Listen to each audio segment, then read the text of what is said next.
आज की कहानी को सब्सक्राइब करें और बेल आइकन को दबाना बिल्कुल भी ना भूलें।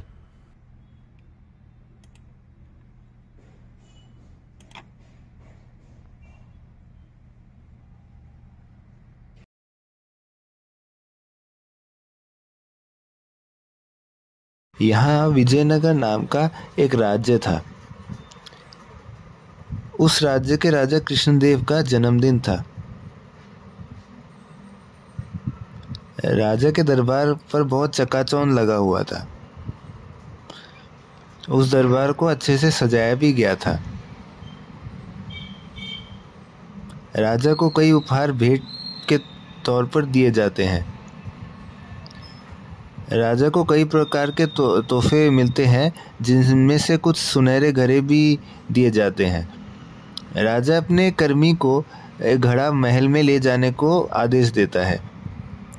मजदूर महल की ओर जाता है, तभी उसका पैर फिसल जाता है और सुनहरा घड़ा टूट जाता है। वह मजदूर पछता रहा था।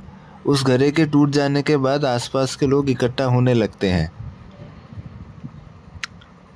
ये खबर राजा तक पहुंचती है और वह मजदूर पर बहुत क्रोधित होता है।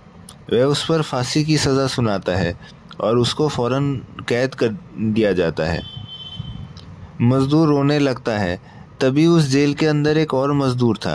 वह उस मजदूर से उदास होने का कारण पूछता है। वह मजदूर उसकी पूरी बात सुनता है और अपनी बात तेनालीरामा से साझा करने को कहता है। कई दिन बीत जाते हैं। उस मजदूर को सज़ा सुनाने से पहले अपना कोई मनचाहा कार्य करने को कहा जाता है। तभी वह उसी क्षण तेनालीरामा से जाकर मिलता है। वह मजदूर तेनालीरामा को अपनी घटना सुनाता है। तेनाली उस मजदूर को फांसी से बचने का उपाय बताता है। वह मजदूर उस उपाय को सुनता है। उस मजदूर को सज़ा मिलने से पहले कोई पसंद का कोई कार्य करने को दिया जाता है। तभी वह मजदूर उस दरबार में रखे सारे घरों को तोड़ने लगता है। उस क्षण राजा वहाँ मौजूद था।